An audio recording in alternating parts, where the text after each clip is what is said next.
Hello everyone, welcome back to my channel. मेरा नाम है देवीना और आज के इस वीडियो में आप लोगों को बताऊंगी कि दिल्ली हाई कोर्ट की तरफ से जो वैकेंसी आई है, यानी कोर्ट अटेंडेंट की जो वैकेंसी आई है उसके बारे में मैं आप लोगों को बताऊंगी। उसमें मैंने जैसे कि सिलेबस के बारे में मैंने ऑलरेडी चैनल पर वीडियो बना रखी है।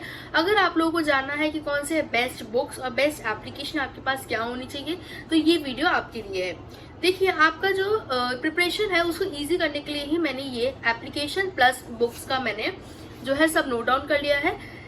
चलिए जानते हैं। फर्स्ट हम जानेंगे एप्लीकेशन आपके फोन में क्या क्या होना चाहिए।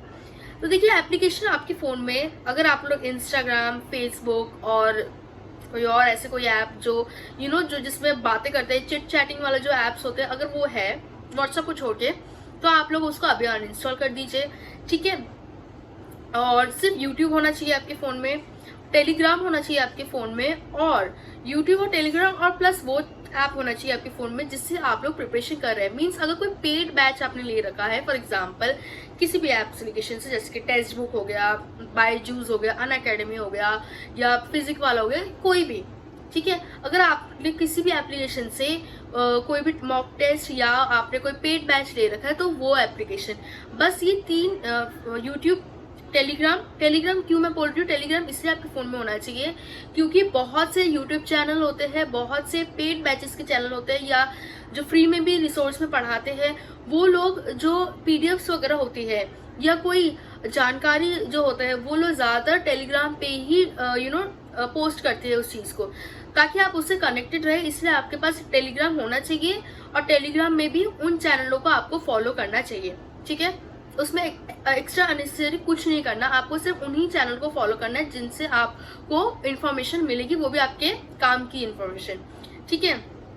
उसमें आप लोग करंट अफेयर्स के चैनल को भी फॉलो कर सकते हो। करंट अफेयर अगर आपको चैनल फॉलो ही करना है तो आप व्हाट्सएप में भी कर सकते हो। व्हाट्सएप में भी बहुत सारे ऐसे चैनल्स होते हैं जो करंट अफेयर अपलोड करते हैं, इवन जीके के क्वेश्चंस भी अपलोड करते हैं और मैथ्स के क्वेश्चन भी अपलोड करते हैं। जैसे कि मैंने कर रखा है, राकेश यादव सर का कर रखा है, वो मैथ्स के क्वेश्चंस अपलोड करते हैं, इवन जीके के भी, इवन वो लोग करंट अफेयर्स के भी क्वेश्चंस अपलोड करते हैं। तो आप उनका चैनल फॉलो कर सकते हैं। या अगर आपके पास कोई और भी अच्छा चैनल है, जैसे मैंने एक यूपीएससी जीके करके भी एक चैनल है, उसका भी फॉलो कर रखा है, तो आप उसको भी फॉलो कर सकते हैं। व्हाट्सएप में, मैं व्हाट्सएप की बात कर रही हूँ, उसमें क्या होता है, उसमें डेली करंट अफेयर्स आते हैं, ठीक है, प्लस उसमें जीके के क्वेश्चन भी आते हैं, तो आप लोग वहां से भी चेकआउट कर सकते हो। ठीक है। अब ये मैंने आपको बता दिया। गूगल तो सबके फोन में होता ही है, तो जैसे कि ये जो गूगल हो गया और चैट जीपीटी, ये सब कुछ आपके फोन में होना ही चाहिए।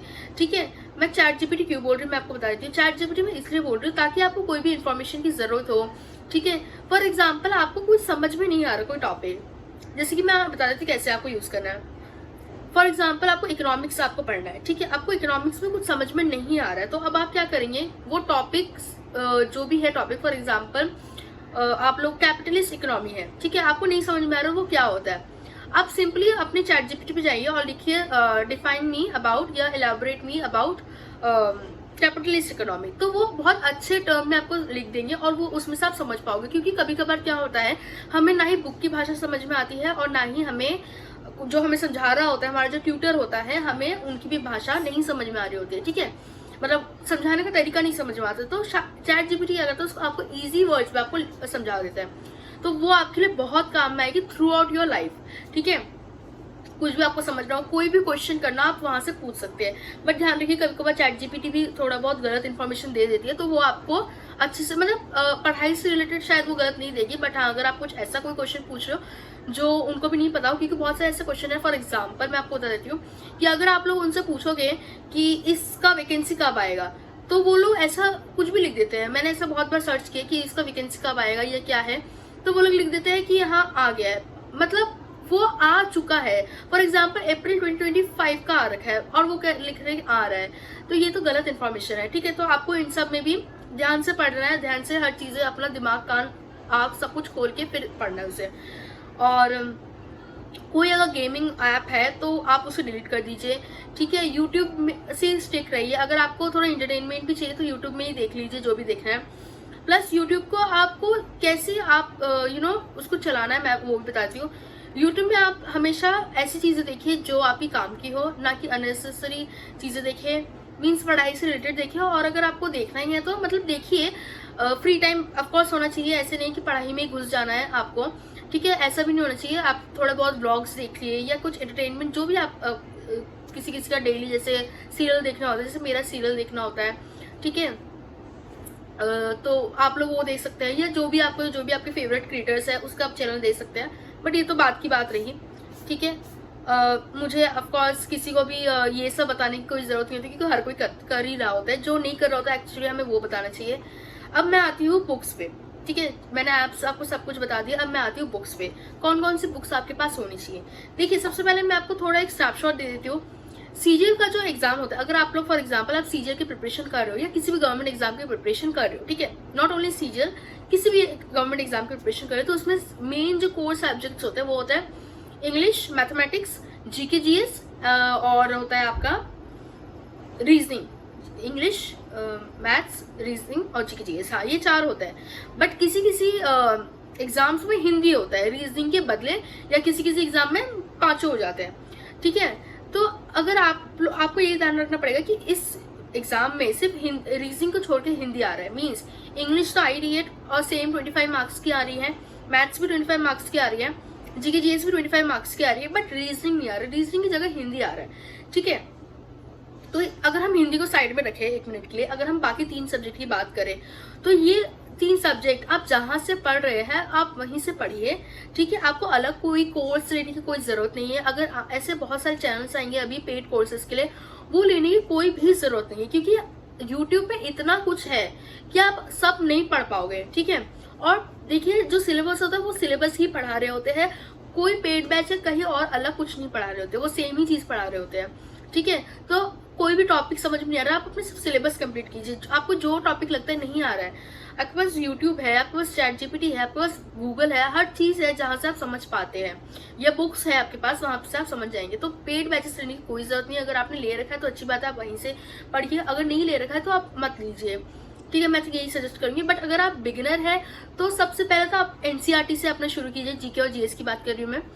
मैथ्स में भी आप लोग, मैथ्स का भी बहुत सारे सर है, ऐसे आप मैथ्स पढ़ सकते हैं, ठीक है। और अगर मैं अच्छे बुक्स की बात करूं तो आप जीके जीएस में आप क्या कर सकते हैं, लूसेंट पढ़ सकते हैं, ठीक है। लूसेंट की किताब आपको सबको पता ही है कि लूसेंट की बुक्स जो होती है उसमें बहुत डेप्थ में नॉलेज दे रखा होता है उसमें, ठीक है। डेप्थ में मतलब उसमें बहुत चीजें रखी होती है, बट वो आपको एलिमिनेट करके एकदम वो करके आपको पढ़ना है, ठीक है। आप जीके वहां से पढ़ सकते हैं, बट वहां पे आपको क्वेश्चन आंसर्स नहीं मिलेंगे। तो आप क्वेश्चन आंसर कहाँ से आप देख सकते हैं। देखिए, जीके में अगर आपको क्वेश्चन आंसर करना है तो आप सिंपली आप यूट्यूब देखिए, ठीक है। और अगर आपको पढ़ना है तो जीके की लूसेंट देख लीजिए, ठीक है। RS अग्रवाल की मैथ्स पढ़ लीजिए, या फिर राकेश यादव सर की मैथ्स पढ़ लीजिए, ठीक है। या सिंपली जैसे मैंने बताया यूट्यूब में आपको, मैं बता रही हूँ आपको 12-12 घंटे की वीडियोस आ जाएंगी एक एक चैप्टर की। फॉर एग्जांपल परसेंटेज की 12 से 14 घंटे, 28 घंटे ऐसी वीडियोस है, ठीक है। तो आप उसको सर्च करिए और देखिए, इसमें सिर्फ अर्थमेटिक ही आएगा। तो जैसे कि ट्रिग्नोमेट्री हो गया, ऐसे जो चैप्टर्स है जो आपका एडवांस मैथ्स में आता है वो मत पढ़िए, क्योंकि वो कोई काम की नहीं है ये इस एग्जाम के लिए स्पेशली। बट अगर आप इसके साथ साथ और भी एग्जाम जैसे सीजीएल या कोई और भी एग्जाम की प्रिपरेशन कर रहे हैं तो डेफिनेटली आप वो कर सकते हैं। बट अगर आप अभी की बात करें तो आप ये अर्थमेटिक पे स्टिक रहिए, ठीक है। इंग्लिश में आप ब्लैक बुक कर सकते हैं, बट ब्लैक बुक में सिर्फ आप ये ध्यान रखिएगा, ब्लैक बुक में सिर्फ आपका वोकैबुलरी है, ठीक है। आपका जो कॉम्प्रिहेंशन वाला पार्ट होता है या फिर ग्रामर वाला जो पार्ट होता है वो इसमें नहीं है। वो आप कहाँ से करेंगे? सिंपली आप या तो नीतू सिंह मैम की जो इंग्लिश की वॉल्यूम बुक है वो आप ले सकते हैं। बट मैं तो यही सजेस्ट करूंगी कि अभी आप ना ही ले तो अच्छा है। बट हाँ, अगर आप किसी और एग्जाम की प्रिपरेशन करें तो आप ले सकते हैं। बट यूट्यूब में बहुत कुछ है, आप वहीं से देख सकते हैं, ठीक है। और हिंदी, देखिए हिंदी कहाँ से कंप्लीट करें, क्योंकि शायद हिंदी बहुत लोगों के लिए न्यू होगा, ठीक है। हिंदी आप सिंपली आप यूट्यूब में सर्च करिए, हिंदी मिल जाएगा। बट मैं आपको बुक सजेस्ट करती हूँ, अरिहंत की बुक आती है, ठीक है, बहुत अच्छी बुक है। वहां से आप हिंदी का जो सारा ग्रामर है वो पढ़ लीजिए। बट ये देखिए, मैंने सब कुछ बता दिया इस यहाँ से जो मुझे बताना था। अब मैं अलग से अपना बताती हूँ। देखिए, अगर आप लोगों को फ्री रिसोर्स करना है, ठीक है, तो आप सिर्फ यूट्यूब से पढ़िए। और अगर आपको लगता है कि आप फ्री जो यूट्यूब में है वो नहीं, आप लोग नहीं होता, किसी किसी को एक शेड्यूल में आपको टाइमिंग चाहिए, राइट, कि हमें इतने घंटे से इतना पढ़ना ही है, तो क्योंकि वहाँ पे लाइव क्लासेस होती है तो आप एक स्टिक रहोगे अपने रूटीन से, तो आप ले सकते हैं कोई भी बैच, ठीक है, जिसमें आपको लगे कि हाँ आपका जो है सारा सिलेबस वो कंप्लीट हो रहा है, ठीक है। बट देखिए जैसे 3-4 महीने बाद ही शायद एग्जाम होगा, ठीक है, मुझे जहाँ तक लगता है 3-4 महीने बाद, क्योंकि DSSB का सारे एग्जाम्स ऐसे ही होते हैं 3 to 4 मंथ्स बाद ही होते हैं, तो आप ऐसा भी कर सकते हैं, ठीक है। और इसके अलावा कोई भी क्वेश्चन हो तो आप प्लीज़ मुझे कमेंट कीजिएगा, मुझे बताइएगा, मैं आपका सारे सवाल का जवाब दूंगी। और do like, comment and share. Alright, good bye.